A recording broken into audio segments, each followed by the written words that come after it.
do when we typically want something big, amazing, brand new in our life, but we feel like it's far away? Well, most of us don't even let ourselves want what we really want. Whether it's a whole new kind of relationship, or maybe we're in a current relationship and we want it to be so much better, but we think that's far away. So whenever we want something that's huge and grandiose or feels far away, we typically get discouraged.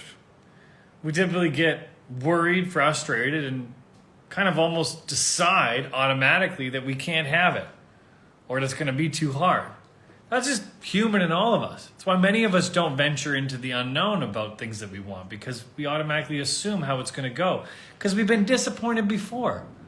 We've put ourselves out there, we've tried something new, we got hurt, it didn't work out. So then very quickly we started to project onto what we think is going to happen. So what do? How do we reconcile the fact that we all have an innate desire inside of us? A desire for something: love, connection, freedom, play, long-term relationship, children, family. But at the same time, we feel discouraged. We feel like it's not going to work out, like something's going to get in our way. It inevitably has in the past. So typically, we end up just not letting ourselves go for it. Or we focus on all the ways that it's not going to work out. I think we all can relate to that. I mean, when I even had the idea of becoming a relationship coach, I was so scared to tell people about it. Because when I started to tell a couple people about it, they already started to tell me why that wasn't going to work out. Why that was going to be a problem, why it was going to be difficult, why it's, not a good business idea even. And I started to get discouraged really fast. I started to think, oh, maybe you're right. Yeah, maybe that's not going to work out.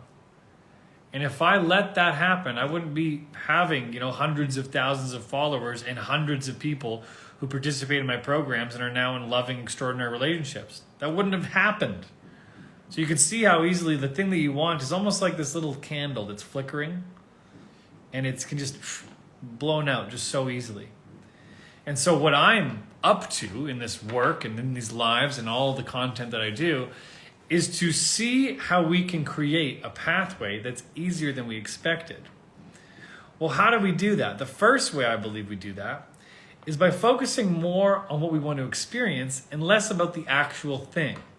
So what do I mean by that?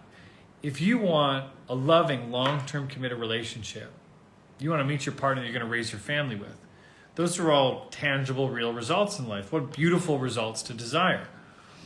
However, that might also come with this experience of feeling like pressure. Like you got to do it fast, and next thing you know, you're dating and you're asking people what their star sign is and every possible interview question that you can think of to get to know them, and you rob the experience of play and fun. So if you want all those things, what do you actually want? Well, I'm under the idea that everything we want because we think it will give us a certain feeling. If we want more money, we typically want more freedom. If we want to go travel and live somewhere abroad, we typically want more adventure. If we want a long-term loving relationship and to have a family, what do we want? We want love, connection. We want to belong. We want to connect. And so what if we were to focus more on the feeling and less on the result? What did I want out of relationship coaching? I want to make a difference for people. I want to feel connected. I want to feel impactful. I want to see people experience new ways of life. Well, what do I really want? I want to feel fulfillment, excitement, joy, fun, play. Well, if I can let myself focus on that, well then, what would the next playful action be? What would the next freeing action be? What would the next loving action be? Now you can picture yourself, maybe you're out with some friends and you want that long-term partner, and you're starting to look around the room and you're starting to think of all the reasons why it's not the people in this room. Well, that's the typical thing to do. What if instead it was, what would be the next connecting action I could take? Just in this moment. It doesn't have to be big. It might be just I'm going to say hi to that person, or I'm going to say this thing that I wouldn't normally say. And next thing you know, the momentum starts to build. And you become more and more of a connecting, loving person.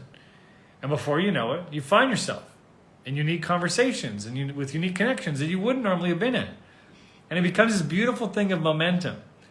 And so part of what I'm looking to inspire people to take on is not the huge things. The huge things come. Believe me, I'm sitting here like I live in my dream. I really am actually living a thing that was just a dream not so long ago. But that's only possible, I believe, by those little 1% things, those little 1% actions. But the challenge is we start to try to figure out steps 1 through 10. You know, whether it's to build a business or have love or whatever, we go, okay, I got to know all the steps before I start. The challenge is it's more so you got to become a new kind of person for you to have that. Well, how do you become that person? One step at a time. And as you take that step, a new step is going to be revealed. That's the part that many of us, I don't think, are taught or practiced, is actually letting the next step reveal itself. You know, like me doing this live with you here. Me having a community where I get to coach people. Me having, like, meeting my wife, not knowing what to say when I met her. Okay, can I at least say hi and then figure out what the next thing is to say? Because if I need to know everything that's coming, I wouldn't have even tried. But what is that the source of? What is the point of this live that I'm giving you right now? Well, what the source of it is, as human beings, we just love to control. We love to control. And why do we control? Because we're trying to protect ourselves. We're trying to make the future certain. We're trying to make things certain. And that is a surefire way to rob us of connection, freedom, play, adventure, you know, new paths, new feelings, new experiences. And so what does it take to give up control? Well, it always takes courage. It always takes courage. So that's my little speech for you guys today, is for you to practice letting yourself focus on the feeling you want to experience and less on attaching yourself to what it actually looks like. Have that aim, but let yourself come down to here of, I would like to feel more love, connection, freedom. Okay, what would it look like? What would be the path of least resistance for me to experience more love, connection, freedom? Let's follow that and see where it leads. That's my invitation for you this week. And I'm going to stay on here for a little bit and answer some questions. So if you got some questions, go ahead and write them in the chat or in the question box, and I will see you. What's up, Nathan? Thanks for joining, man. Good to see you. Hello, Maria. Good to see you. All right, let me scroll in. So go ahead and write your questions, relationship questions, in the chat box or in the question box, and I will answer as many as I can. Brandon asks, following the emotions, not the logic. Well, it's kind of like a marrying of the two that we're talking about here. You need both. You don't want to be purely a constantly emotional person. That sounds painful to be around, to be honest. You don't want to be this purely analytical logic person either. It's like, how can I listen to both? Okay, but logic. Okay, what would make sense for me to follow the emotion of love? That's where what would logically be my path if I want to be more connected to people? If I want to experience more social life, if I want to have new friends, if I want to be able to be better at a certain hobby and be more physically fit, okay, what's the logical progression for me of that? So it's like marrying those two things of logic and emotion, listening to both. That's why, like, in my program, we have this image, and it's a guy walking on a tightrope, and in one hand he's holding a heart, in the other hand he's holding a brain. It's like, to me, that's life. How do I balance those two things? Because often one gets louder than the other. I saw a couple more, just scrolling. Where's a good place to meet people besides a bar? I know that's like a super challenging. I mean, I met my wife at a pool party, so it was kind of like a daytime bar kind of thing. But I think more so a question might be to ask is, where do you like to spend time? You know, what do you like to do that's outside, that's around? Like, what is the hobbies that you relate to? Because then you're going to find people that share that similar interest. So you automatically kind of have a commonality between the two of you.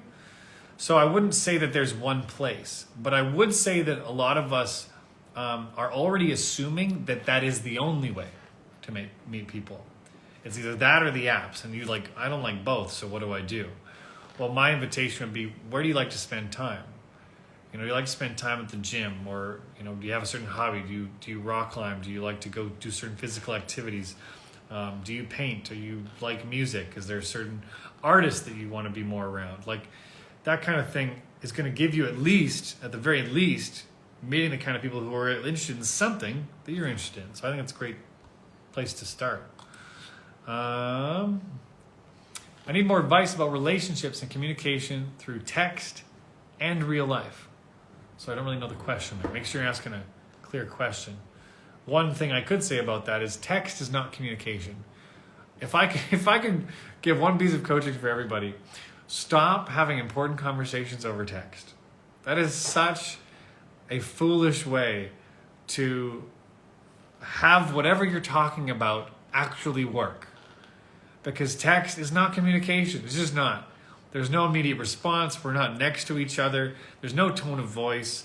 It can be so easily misinterpreted. So everyone just stop having important conversations over text. That would be some advice I have for you.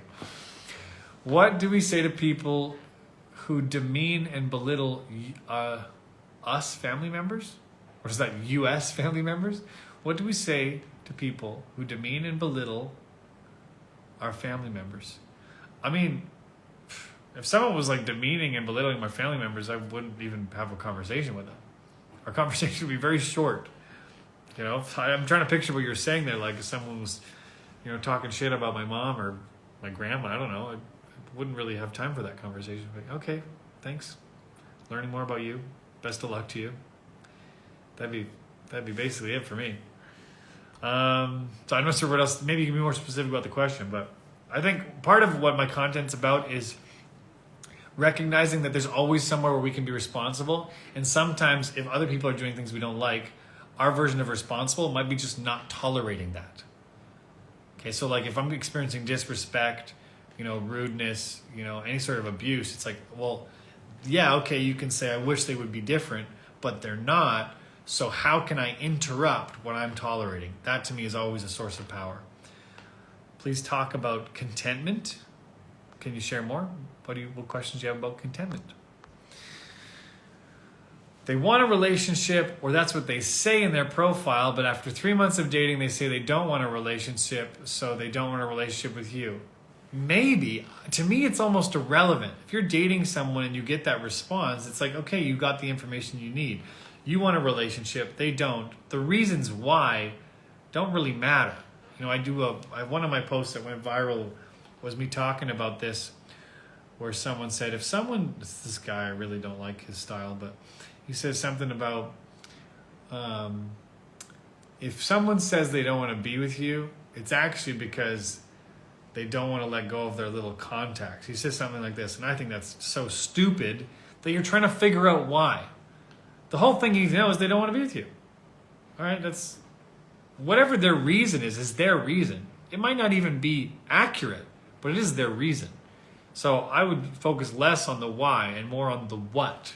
What is it that you desire, and what is in alignment with that?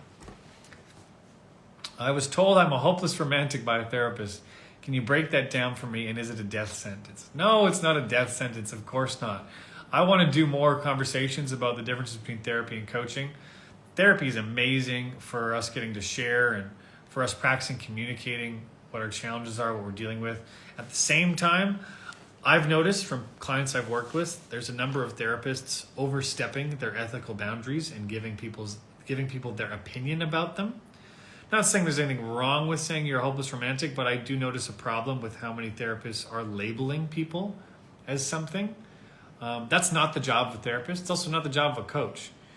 Our job is to be neutral, indifferent. I don't get to project my opinions onto you. I can do it in a live, but not in a coaching relationship. Because there's just very important guidelines there that are meant to have us be impartial. Our job is to help you have what you want, period. That's the only thing. I don't get to say what it is I think you want or what you should want or govern how you get it. My job is literally just to have you win. So that's one thing about that. You got me off on a little tangent there, but can I break that down for you? I've been told that about myself as well, that I can be a hopeless romantic. I think what sometimes that's referring to is, being romantic is wonderful. That's great. Being a hopeless romantic, to me, ties in the idea of drama And so it has to be dramatic. So maybe when you're in relationships, maybe it's too much movie love and not enough stable, reliable love, secure love. So that's maybe the only place I would look there, Mike, is just to go, okay, what is the version of love where I get to be romantic, but I'm not bringing drama to it? You know, that it has to be some huge thing and the lights and the stars and I got a plane and it's got her name on it. I don't know, whatever. You know those banners in the plane, will you marry me, across the thing? I don't know. I proposed to my wife on the top of a volcano, an active volcano. So that was me being romantic. It's actually horrifying. What do you do when a family member projects their internal hurt and demean and belittle your life? So if a family member is talking shit about you, I mean, here's the thing. Family's amazing. I love family. I'm building my family. I think family is like the most important thing in the world. That being said, sometimes family members might have their opinions about how you're living your life. Actually, most of the time they do. Now, what I've noticed when I've shared certain things with family members is to recognize when you start to notice the patterns with how people respond. There's certain topics that I know that if I bring up with those people, I know that they're going to have a certain reaction to it, a reaction that I don't like. And so where I can be responsible is now I just tailor more of what I share to that person. So I'm more cautious of what they get to know about my life. There's just certain things. Maybe I don't talk about my business with them. Maybe I don't talk about my wife with them. I don't know. There's just certain things where like, that's going to bring some negativity or it's going to bring some discouragement. And I don't want that in my life. So I'm not going to share certain things. We might have a little bit more of a superficial relationship or just a relationship that's about different topics. So that to me is my suggestion there, is to start to notice what parts you want to like, what conversations you want to avoid those topics and just move on to something that actually connects you guys. For me, the big one is this dream of being a relationship coach and having people, attract the love of their life and start families. Like, that is the point of all this, to have a world of people in partnership, working together as a team. And, when I was starting out, I was very scared to share that dream with people because people who aren't living their dream are very good at discouraging other people's dream. They're very good at telling you why it's not going to work out. And so I was very cautious with who I told that to. I told it to people who were doing extraordinary things. I told it to people who were living a life that inspired me. I did not tell it to people who were living a life that was not inspiring to me. Because you want to start to get responsible. If you want to experience more enthusiasm, more excitement, new possibilities in your life, you want to share them with people who are up to those kinds of things. That's what I love about coaching community. In our coaching community, it's got a certain kind of people. It's got a kind of people who are up to breakthrough results, who are willing to live life in the unknown, who are open to sharing things they're scared to experience. That fosters more encouragement. That fosters more excitement. So, quick plug here. If you want to join our community, link in the bio. You can join, you can stay, you can leave, pay monthly. It's awesome. We just had a call an hour ago. Finding the path and following it based on what you want and not just waiting for everything to fall into place. Yeah. Hell yeah, Brandon. Yes, more of that. And everything will not fall into place if you're waiting for it to. Your participation. I believe things can fall into place. Hell yeah, they can fall into place. I actually believe the world's actually working for us if we can let it. If we can get out of our own way. So that's what I mean about following that intuition. All right, I'll answer a couple more, then I'll hop off. I'm laughing at this question because it's a common question. How do I tell if the guy is the one? Well, I got a controversial, I should do another live on this. You don't. You don't. Because it operates, the problem with that question is it operates from the idea that you find the one rather than create it. Finding the one means it has nothing to do with you. Like your relationship has nothing to do with you, which I completely disagree with. Creating the relationship, creating the love, that's extraordinary, powerful. That's where you have power in any situation. And so you won't be able to tell if they're the one. It's more so like are you going to be on the same team together to create an extraordinary relationship? If I stop being on my wife's team, our relationship's going to go to shit, no matter how amazing she is. And so it's like how we show up together is what makes it amazing. There's no finding the one.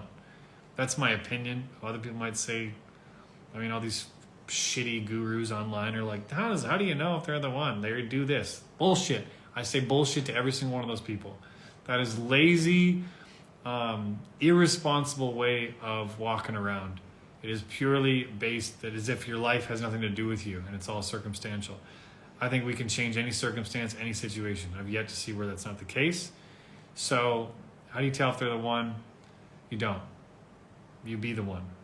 You be the kind of partner you want to be, that you're proud of, and see who shows up for that. See who's willing to participate with you. And you contend with each other. There's challenges. You learn to fight together. I'm creating a new course for couples called How to Fight. I think that is the biggest problem I see in couples is they love each other and there's chemistry and something special going on. They just suck at fighting. They either avoid things altogether or they get brutal with each other. They get mean. But they have chemistry. They just haven't learned how to fight. Because you're going to fight. And by fight, I mean you're going to disagree. You're going to have differences of opinion. That's just inevitable. But how do we deal with those is really what makes or breaks the relationship, I believe. Is it possible to stay together with an avoidant partner if he doesn't want to do any of the inner work or therapy, nor listening to podcasts like this? Yes, my question goes to what degree? Like when you say they're not willing to do any of the inner work, I would be interested, and my invitation for you, Sonia, would be to find out to what degree that person is willing to do the work. What would be growth for them? Because the challenge with working with an avoidant partner is what might seem like a small win to you is a huge win to them. What might seem like barely sharing and barely participating might be massive sharing for them. And so it's going to be a bigger gap, but chances are they're going to show something where you can grow as well. So I would ask this partner, and I'd get curious, what would wins look like? What if you saw the trajectory of growth together, what would that path look like? And would they be open to that path? I think you absolutely can. My wife is a recovering avoidant attacher, and I'm a recovering anxious attacher. I always say recovering because, like any human being, we can easily hop out of security and get insecure. I remember, personal share here with you guys, I remember being on a date with my wife, we're having lunch together, and I had this thought. I was already a coach at the time, and I was thinking, I'm worried I'm going to outgrow her. I'm worried I'm going to be doing all this personal development work. I'm always doing a course. I'm always having a coach. I'm always growing. And what if I outgrow her? And I said this to her. I was scared to say because it sounds kind of arrogant. I said this to her. I'm scared that as we grow together, because I'm doing all this personal development work, we might diverge. And she said this beautiful answer. She said, well, that's under the assumption that you only can grow off of the courses that you're doing, or that you're more personally developed than I am. When I was pushed back in my seat, I was like, good point. And I saw just how arrogant it was for me to think that. It was so arrogant. Even you hear me say that, it's like, I'm going to outgrow you. It's like, well, here's the thing. If you're actually growing, you don't outgrow people. You might change circles and you might, move away, but there's no I'm above you. If someone thinks they're above somebody else, they've missed the point of personal development. There is no I'm above you, I know better than you. That's bullshit. That's compensation. That's righteousness. That's still you being in your same childhood patterns, but you think just because you did a bunch of courses that you're somehow above it all. It's nonsense. And thankfully for my wife, she checked my ego there. It's one of the things I love most about her, because I can be egotistical.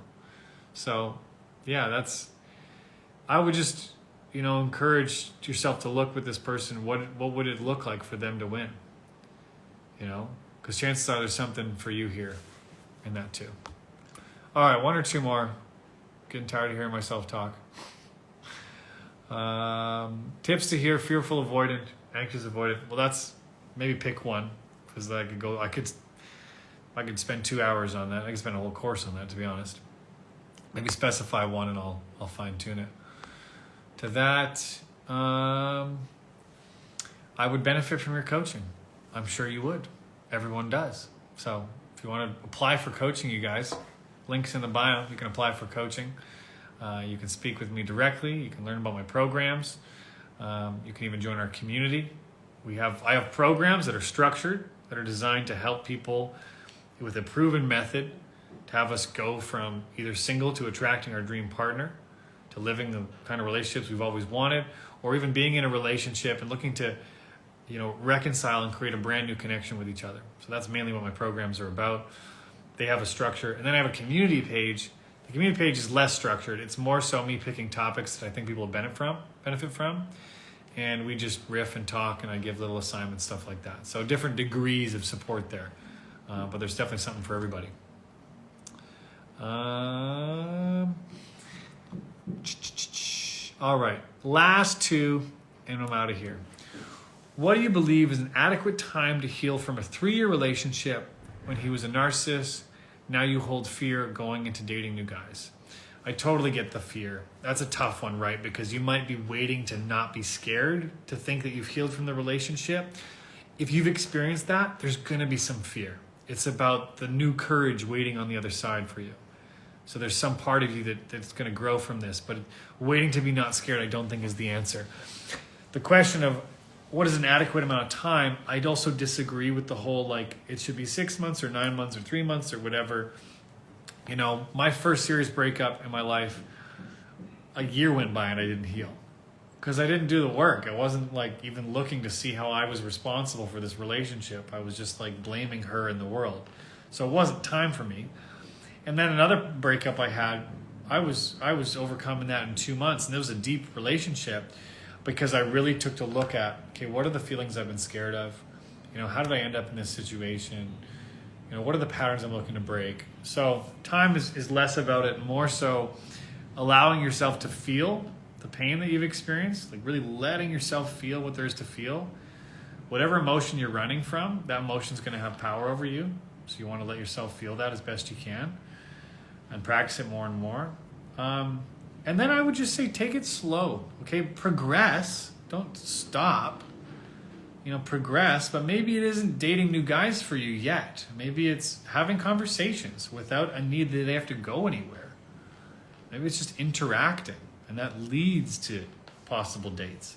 So maybe that would be my invitation, is to take your time, with that and let it progress, maybe in a slower pace for you, without the idea that you have to know something or have to have anything figured out after being in that 3 relationship. It's a big deal. Breakups they're a big deal. I'm also creating, I know I've got so many things on the go. I'm working on a specialized course for people going through breakups, because I think I'll help a lot of people out with recalibrating themselves after a breakup. Because most of the time, I see people go out of a breakup and then they end up just getting terrible coping mechanisms that follow them into the next relationship, and it just becomes baggage after baggage. My girl is sick and depressed. She's an avoidant type. Tips and advice to be there for her without dysregulating her nervous system. She wants to spend time together but doesn't know how to open up. Yeah, so kind of similar to the other person I shared before. For avoidant attachment, a win might be just sharing a little bit about what she's going through and you just hearing it without trying to fix it. All right, that's really important. An avoidant's going to be pushed away if you try to act like you're the savior and you got the answers, and I'm going to try to show you how your life can be better. That's going to push them away.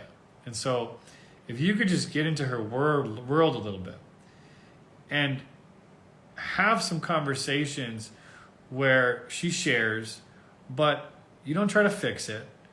And the fact that she just shared a little bit is a win. You don't try to push for more. Maybe you get a little curious, maybe ask another question, but you don't want to have an agenda other than to be connected.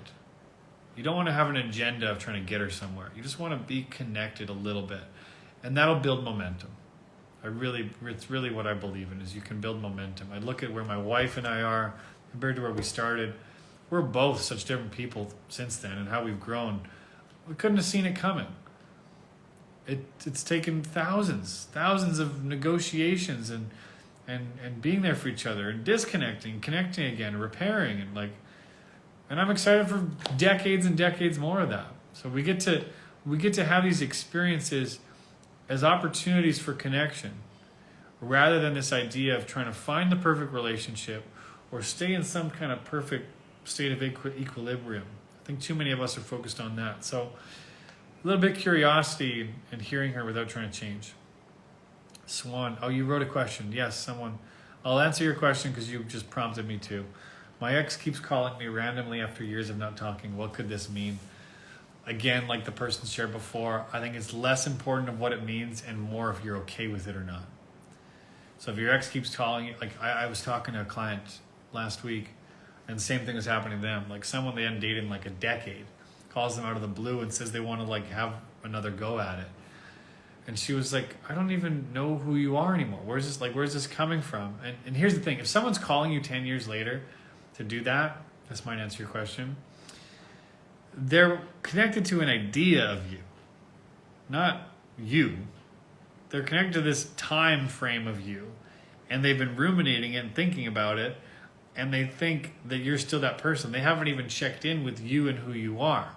So that's just, to me, like a bad start from the beginning. It's like there's no like, oh, what's going on in your life and what have you been up to? And well, I've been thinking about you for years and I wish we get back together. It's like, I don't think you have. You've probably just been ruminating on the idea of me and you missed that idea of me.